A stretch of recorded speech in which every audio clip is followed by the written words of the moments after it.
yo les voy a dar lo que es la clase de patología humana 1. Esta es nuestra primera clase y es introducción, más que todo, a lo que es la patología. Tenemos que en la primera unidad, se lo repito, vamos a abarcar lo que es patología. Para comenzar, hablemos un poco de historia de lo que es la patología. Giovanni Battista Morgagni, en el siglo XVIII, fue el que estableció la base científica de la medicina moderna, que es donde actualmente son las bases científicas que se ocupan para que los médicos forenses realicen la autopsia, y este fue el primero que realizó la autopsia. Bichat también en el siglo XVIII, según basado el conocimiento de Morgagni, reafirmó que las enfermedades eran estados patológicos en los que se alteraban tanto la estructura de los órganos y la estructura de las células y las funciones que ellas tenían. Rudolf Virchow en el siglo XIX es considerado lo que es el padre de la patología celular. Ahí tenemos una imagen de lo que Rudolf Virchow. Peters, en el que es también el siglo XIX, estableció los trastornos o las alteraciones que pasan un proceso no solo celular, sino también un proceso bioquímico específico y afecciones de las organelas celulares. Estas son áreas primarias en el inicio de las enfermedades. Ahora vamos a ver lo que son conceptos básicos de lo que es la patología. Entonces, como primer concepto básico tenemos lo que es la patología. Esto que es un amplio estudio de lo que es el sentido de las enfermedades, es decir, cómo pasamos de un estado completamente normal a un estado anormal de lo que es la enfermedad, cómo nuestro cuerpo tiene este cambio. También se dice que deriva del latín o del vocablo fatos, que es un vocablo de muchas acepciones en las que están todo lo que siente, todo lo que experimenta, estado del alma, tristeza, pasión, padecimiento, enfermedad, etc. Y en la medicina, esto tiene la aceptación como el estado anormal duradero como producto de una enfermedad, y que también lo asocian con lo que es el padecimiento. ¿Qué quiere decir esto? Que esta palabra derivada de lo que es la patología, se dice de que es el estado normal que siempre va a cursar el paciente, pero recordemos que no toda enfermedad cursa sin un poco de salud, y no toda la salud es completamente sin cursar una patología específica o un síntoma o signo específico. Pero ¿qué es la enfermedad? La enfermedad se concibe como una abstracción hecha entre los fenómenos patológicos que presentan ciertos pacientes. La delimitación de una tal entidad exige, sin embargo, la observación y el conocimiento acabado de las manifestaciones particulares de cada caso. ¿Qué quiere decir esto?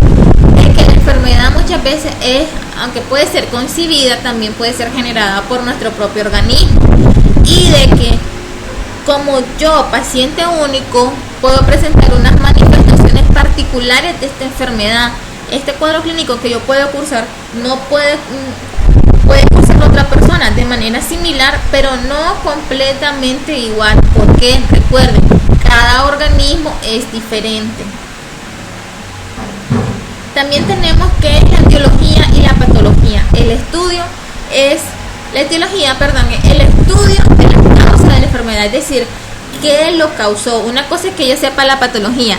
Esta enfermedad es la hipertensión, pero ahora yo quiero saber qué es la causa, de dónde proviene esta patología, esta hipertensión, qué le provocó este periodo de pico alto de presión a este paciente.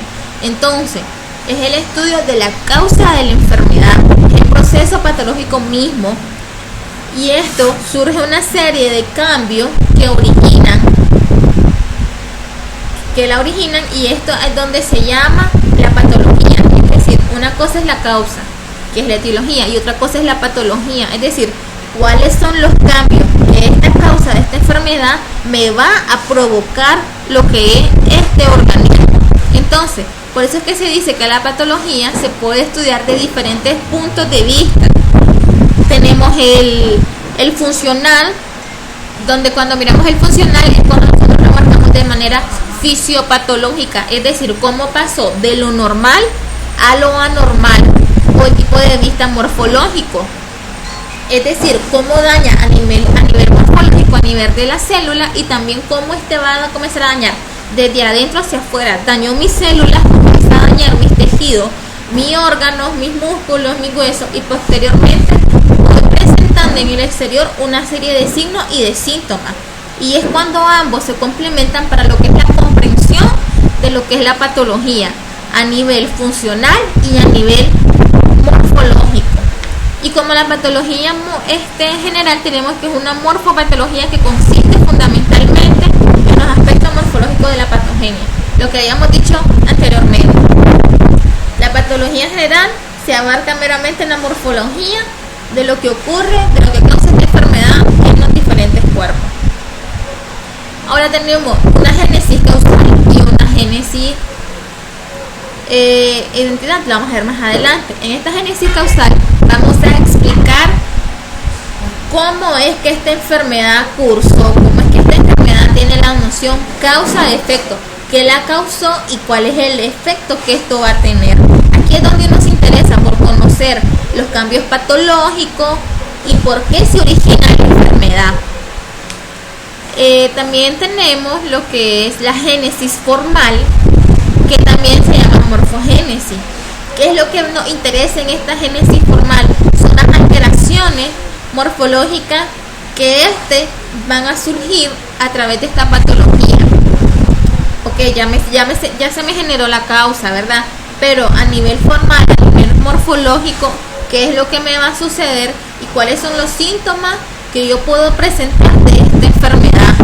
Que estas son las características clínicas de esta enfermedad o de este proceso patológico que yo tengo.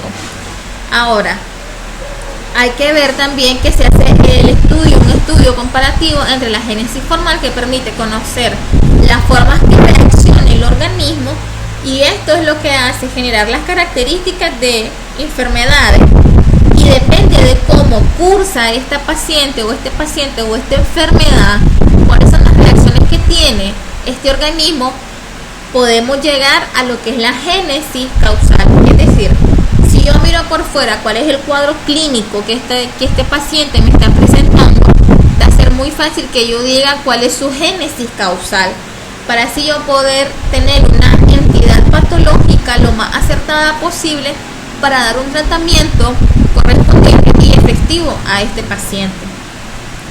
Tenemos que hay niveles de organización. ¿Por qué se dice que hay niveles de organización? Porque estos pueden estar desde el isquion, que es un nivel intermedio entre el tejido y el órgano, y también tenemos que aquí donde se da el isquion, que también se da lo que es la parte de la unidad de la inflamación, es donde se presenta el isquion o es prácticamente el isquion. Es decir, de que no se pueden muchas veces inflamar células y tejidos aislados. Se comienza a inflamar primeramente lo que es la parte donde se encuentra afectada, pero posteriormente, si esto no se mira de una manera adecuada o no tiene un orden claro de la afección, no tiene un orden patológico, es decir, de que diferentes patologías pueden estar en un mismo sistema, en un mismo cuerpo. Pero ¿qué es lo que pasa? La inflamación primero se va a dar en un lugar específico, y posteriormente se va a propagar hacia otros sitios, comienza a viajar y a engrandecerse, y la infección comienza a desplazarse, a colonizarse por lo que es la economía corporal. Entonces ahí es cuando nosotros decimos que este tejido puede sufrir una hiperplasia, o puede que no sufra una hiperplasia, puede sufrir una atrofia, etcétera. Aquí es donde nosotros podemos decir a nivel de lo que se da un infarto, que es el órgano dañado, en este caso es el corazón. Comienza a nivel celular, comenzamos a nivel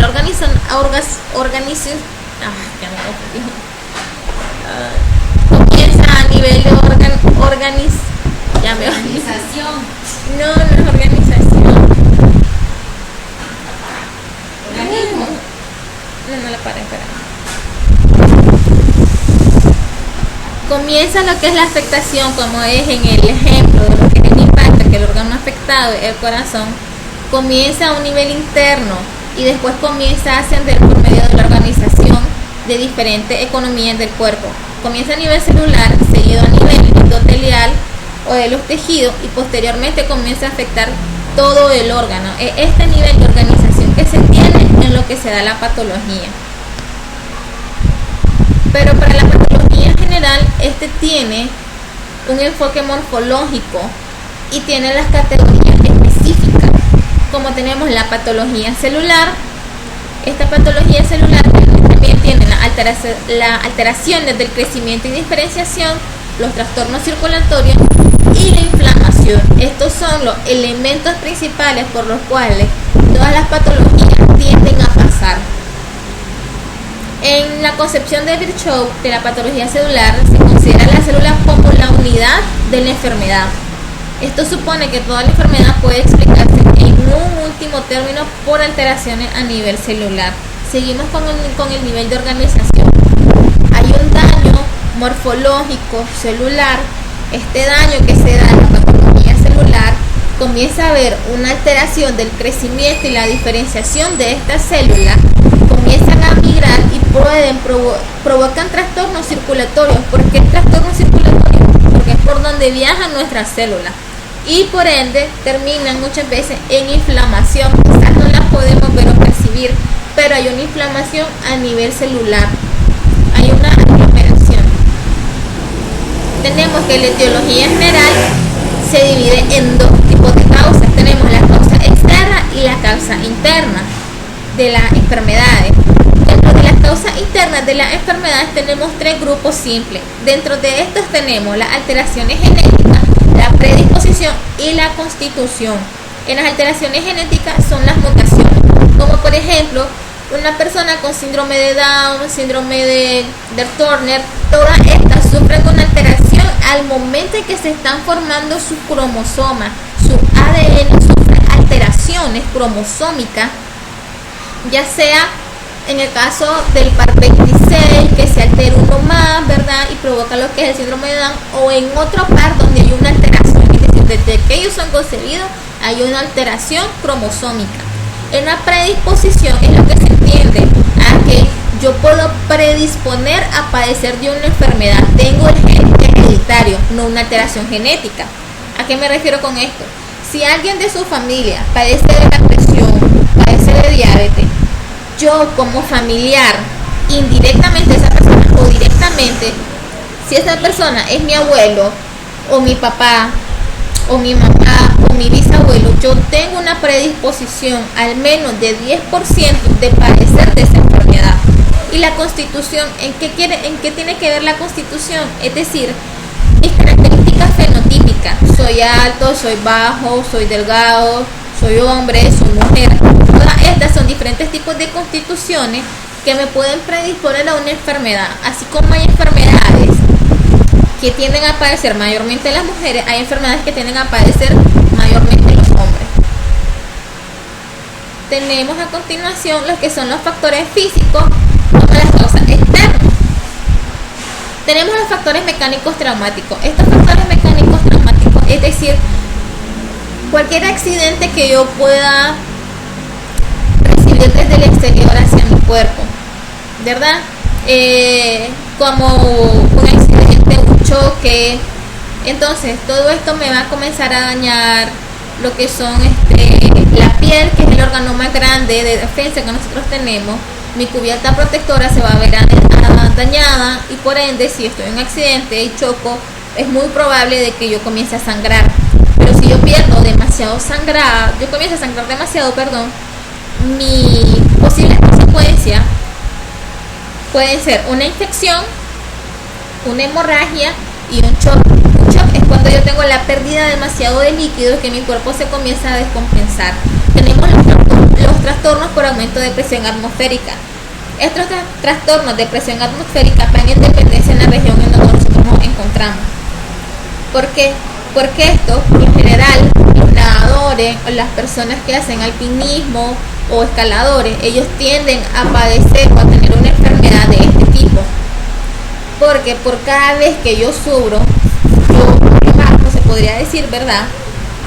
10 metros más de profundidad se indican menos posibilidades para mí de poder respirar, o quizá el aire es tan puro a cierta cima, a cierta altura, que ya no es completamente oxigenable para mí, que yo ya no puedo transformar, hacer el proceso de dióxido de carbono a oxígeno, ni de oxígeno a dióxido de carbono en mi cuerpo. Entonces, ahí es cuando nosotros podemos ver la descompensación que estos pacientes sufren, y cuando no reciben el oxígeno adecuado es cuando comienzan a desmayarse, a tener conocimiento, porque no están recibiendo oxígeno necesario para sustentar lo que es sus necesidades fisiológicas, como por ejemplo los buceadores.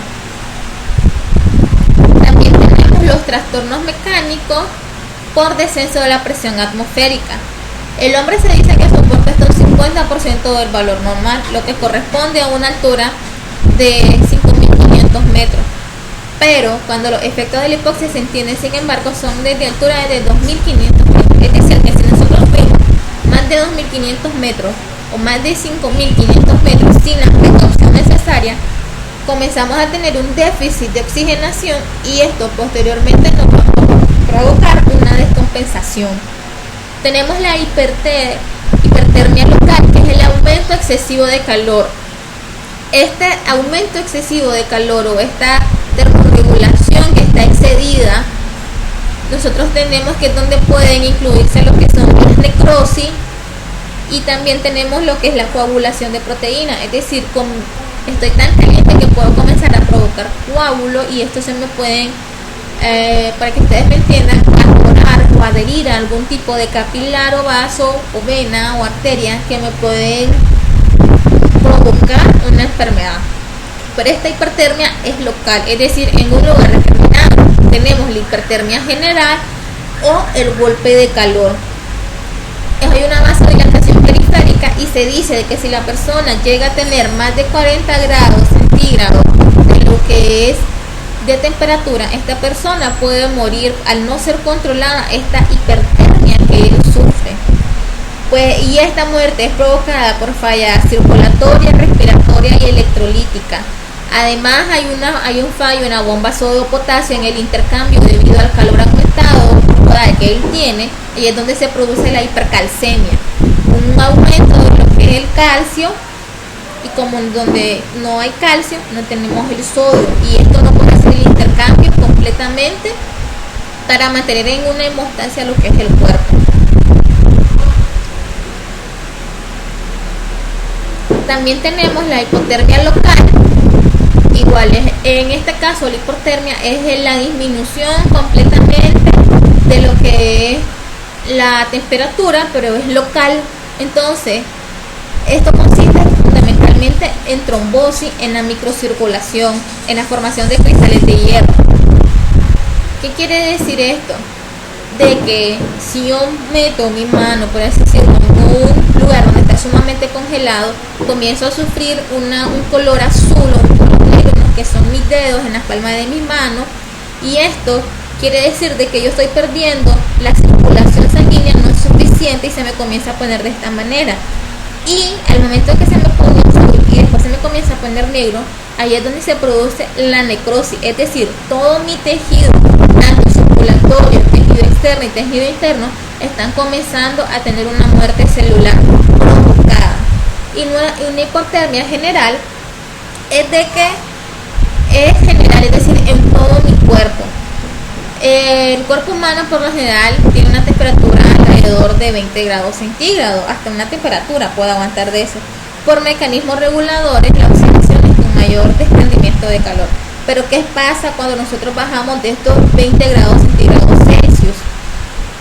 Esto es donde ya comenzamos a tener una descompensación, y no corresponden a los mecanismos reguladores.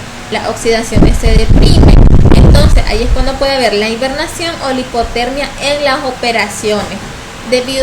Porque en las operaciones, porque el paciente se encuentra expuesto, completamente desnudo la mayor parte de las veces, y si se pasa demasiado tiempo, y el aire acondicionado puede comenzar a afectar las diferentes funciones de lo que es la economía corporal. También tenemos los trastornos por corriente eléctrica, Como bien sabemos, agua y corriente eléctrica no se combinan. ¿Por qué? Porque el alto voltaje y el conductor de lo que es el agua pueden provocar lo que es la muerte. La más peligrosa esta es la corriente alterna que la continua. Es un poco más de uso por los demás, ¿verdad? También esto van a depender de lo que el voltaje, de lo que es el choque eléctrico que uno reciba, la resistencia por parte de lo que son el cuerpo también, la intensidad, el tiempo de exposición y el trayecto de la corriente del cuerpo, porque todo esto van a depender y es muy importante. Porque si yo me expongo solo 10 segundos a esta corriente que me está haciendo un choque eléctrico, no va a ser lo mismo que yo me exponga 10 segundos a que me exponga 5 minutos. Puede que yo sobreviva con 10 segundos y depende de cuál es el trayecto que mi cuerpo sufrió el choque, a que yo dilate 5 segundos, a que yo dilate, 5 minutos o más, y que sin necesidad de que yo sobreviva, me puede causar específicamente lo que es la muerte. Los efectos de la corriente eléctrica en los tejidos son de 3 tipos. Tenemos térmico, electrolítico y el llamado efecto específico. Ahora, las lesiones por radiaciones ionizantes. Tenemos que estas radiaciones son de carácter ondulatorio, como tenemos en los rayos X, las partículas A y B o los corpusculares. Hay dos teorías en las cuales estas se explican. En la teoría según el Blanco, se dice que las radiaciones ionizantes alteran directamente las macromoléculas, en especial el ácido desoxirribonucleico. Quiere decir esto, comienzan a afectar genéticamente a las personas, creando alteraciones. Y en cambio, en la teoría de acción indirecta, tenemos que el efecto patógeno se produce a través de la radiólisis del agua, que ioniza y genera radicales libres de la actividad.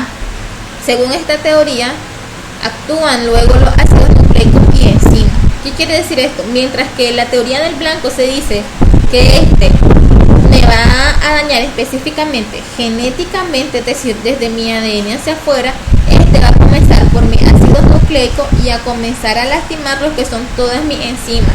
Es un daño a nivel macromolecular y comienza desde adentro hacia afuera, a pesar, porque es también bastante debatido, porque a pesar que las radiaciones las experimenta primeramente mi cuerpo externamente, los daños que comienzan a formar debido a la exposición que yo tenga son internamente, y posteriormente, conforme pasa el tiempo de evolución y el tiempo de exposición, estos me van a dañar externamente, o en ocasiones pueden haber daños externamente que me van a ayudar a saber la exposición que yo estoy pasando.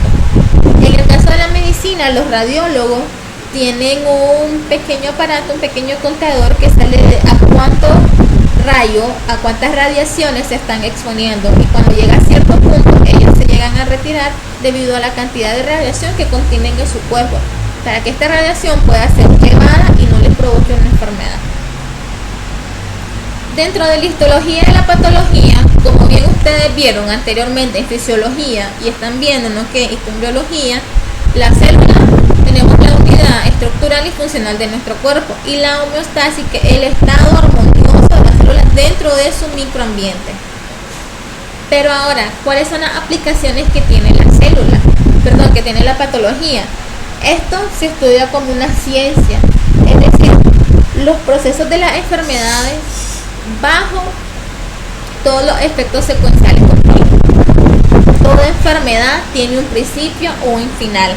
Dentro de esta tenemos dos opciones: o la enfermedad se cura, o el paciente se cura, o el paciente se muere. Estas son las dos finalidades de que tiene la patología. Pero dentro de la ciencia, las aplicaciones de la patología, se estudia la causa, que es la etiología, la patogénesis, cómo fue que se creó, que es lo que me va a crear, la lesión, donde los signos o síntomas, y cuando hay un conjunto de los dos se convierten en síndrome, los cambios secundarios que pueden haber, el tratamiento que se le va a dar, la curación que el paciente puede tener, el pronóstico que tiene y las posibles complicaciones que él puede presentar. Todos estos acápites que ustedes vieron, estos 9 acápites, estos son los 9 acápites que por lo general tiene cada patología. entre la etiología, la patogénesis, las lesiones, los síndromes, los cambios que pueden surgir, el tratamiento, su curación, su pronóstico y las complicaciones. También existe como patología asistencial. ¿Qué quiere decir esto? De que esta patología también está dividida en patología clínica, que es donde se aplica en el laboratorio específico, en la consultoría, que es donde se hace por diferentes especialidades. Por eso estas diferentes especialidades, las subramas o las subespecialidades, como por ejemplo anatomía patológica, patología quirúrgica, hematopatología, patología forense, neuropatología, microbiología, inmunología, medicina interna. Y por último, el equipamiento que debe tener el personal calificado, los reactivos adecuados y el instrumento para llevar a cabo toda la serie de procesos patológicos necesarios para destacarlos internamente, morfológicamente, para así saber qué es lo que pasó externamente. En la parte de la hematopatología es el estudio de los agentes patógenos en la sangre, la cerebro, microbiología y inmunología, algún fallo que tengan en nuestro sistema inmunológico. Bueno, y por último también tenemos la medicina natural, ¿verdad? Que es lo que nosotros estamos viendo, o como biomedicina. Y bueno, chicos, esa es toda la clase de introductoria de patología. Nos vemos en la siguiente.